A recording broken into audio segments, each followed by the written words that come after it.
justement, ce sont dans des conditions hivernales que nos invités vont parcourir 4500 kilomètres le mois prochain, dans à peine plus de 5 semaines, dans cette expédition Première Nation.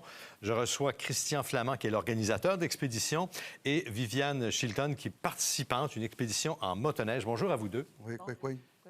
C'est vraiment, oui, c'est vraiment toute une aventure que vous allez vivre, Viviane et Christian. Vous êtes l'organisateur. Qu'est-ce que c'est l'expédition Première Nation? L'expédition Première Nation, le but principal de ça, c'est qu'on a travaillé sur ce projet-là, justement, en fil en aiguille avec des bons collaborateurs, des gens des Premières Nations. Ça a commencé avec, justement, avec mon co-organisateur, Derek Jeremy Ennis. On a élaboré ce projet-là avec la possibilité, justement, de faire le grand trajet ancestral de nos ancêtres avec la motoneige comme prétexte. Puis, disons qu'au moment qu'on se parle, c'est le résultat final qu'on a aujourd'hui de faire un parcours de plus de 4000 km. On a vu la carte, 4500 km. Et là, c'est grand. On part de Manawan. Parce qu'il faut dire qu'il y a un objectif. Hein. On ne fait pas ça juste pour le plaisir. Il y a un objectif de réconciliation entre les Allochtones et les Autochtones, d'ouverture aux autres aussi, je pense, de connaissance, de respect envers les communautés autochtones. Donc, vous allez parcourir combien de communautés au fil de 16 communautés au total. C'est plusieurs communautés puis plusieurs nations. À chaque communauté où on va arriver, les communautés vont avoir des cérémonies du Grand Feu sacré, justement, pour rendre hommage à la cause de Mme Joyce Echaquan, à la cause des femmes disparues, puis des enfants disparus aussi. Il y a une symbolique culturelle à travers de ça aussi. Un message important, comme on dit, c'est la réconciliation qui est au premier plan de cette mission-là. Et en même temps de répandre et de faire respecter ce qu'on appelle le principe de Joyce. Bon, on sait le sort terrible qu'a subi Mme Echaquan.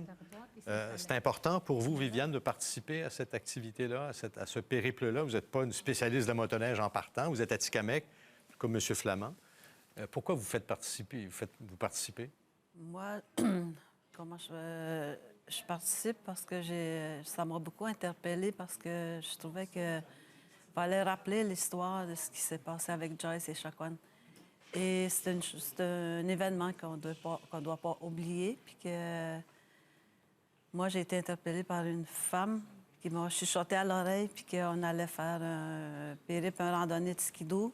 Je ne suis pas spécialiste de skidoo, mais j'ai un intérêt pour pouvoir faire l'expédition avec... Et là, vous vous êtes entraîné, vous êtes encadré par des gens qui connaissent ça beaucoup, là, parce que ça va durer combien? Ça va durer quoi? Pas loin de 20 jours. 20 jours. Facilement, mais il faut calculer les impératifs, on ne sait jamais. Comment on se prépare à ça? On voit des images, justement, des préparatifs. C'est une grosse préparation parce que la logistique est très importante là-dedans, comme la sécurité, qu'il fallait mettre la sécurité au premier plan. Puis donc, on va avoir un accompagnement aéroporté avec Air Médic qui va assurer notre sécurité. Les Forces armées canadiennes sont présentes dans ce projet-là. Les Rangers sont présents. Même, on a des Rangers à l'intérieur des participants. Parce que vous êtes 56 à partir. Là. Exactement. On est 56 participants. C'est beaucoup de monde à gérer en même temps. Là. Oui. Puis dans un trajet difficile... L'hiver, justement, jusqu'à maintenant, il est particulier. Ça vous complique la vie, ça? Pas du tout. Écoute, on a regardé plusieurs formes de tracés. On a un plan A, un plan B, un plan C, un plan D. Mais là, avec ce qu'on vit actuellement avec Dame Nature, là, ça devient un petit peu plus compliqué. À quoi vous attendez-vous, Viviane? Est-ce qu'il y a des choses qui vous font moi, peur un petit peu? Ça va être plus rendu sur le terrain que je vais pouvoir vivre l'expérience, étant donné que j'ai déjà fait marcher dans le territoire, pour un bon kilomètre, des bons kilomètres en marche, puis j'ai déjà bagayé aussi dans la rivière, dans notre territoire. Puis c'est sur le terrain qu'on vit des expériences magiques, je veux dire. Et dans toute cette expédition-là, donc on l'a dit, vous êtes 56, il y a des représentants de 7 nations. Exactement, oui. Il y a des allochtones également, donc on voulait qu'il y ait un mix des deux dans... Oui, c'est important de montrer l'esprit de confrérie dans tout le monde. C'est ce qu'on veut partager, parce qu'on veut faire connaître aussi les communautés avec les Allochtones, de faire une grande ouverture, justement, là, envers notre culture, de présenter notre culture, comment qu'on accueille dans les communautés. C'est pour ça que chaque nation, là, il y a propres différences culturelles, puis c'est ce qu'on veut démontrer au grand public aussi. Là. Vous allez coucher dans les communautés ou pas nécessairement? Ça dépend, ça va dépendre des étapes? Ça dépend des étapes. Ça va arriver parfois qu'on va être obligé de diriger nos tentes. Si on a une tempête de neige, il faut qu'on monte nos tentes. Bien, assurément, on va dormir 4 fois dans nos tentes automatiquement, c'est certain.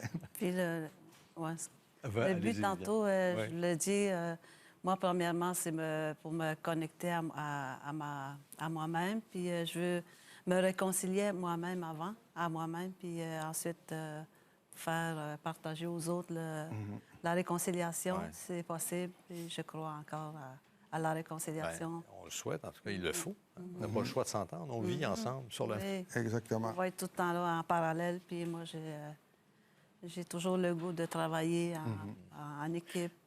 Donc, il y a le voyage de groupe, il y a le voyage personnel aussi, que chacun va faire à travers ça. Puis, il y a une équipe de tournage qui va vous suivre. Oui, exactement. On pourra voir ça éventuellement. Exactement. On est en discussion avec un diffuseur actuellement, justement. Là, on devrait conclure ça au courant de cette semaine pour justement encadrer le documentaire. Bien, on vous souhaite que ça fonctionne super bien. Puis, j'aimerais, en terminant, Viviane, montrez-moi votre médaillon qui est vraiment impressionnant. Qu'est-ce que ça représente? Ça représente la roue de la médecine. Puis ça a un lien avec la terre-mère, qui est la tortue.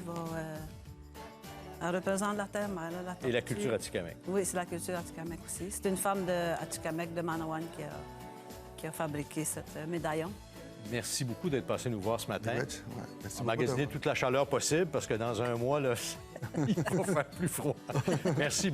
Bonne expédition. Merci beaucoup. Bye-bye. Salut. Bonne année. À vous aussi.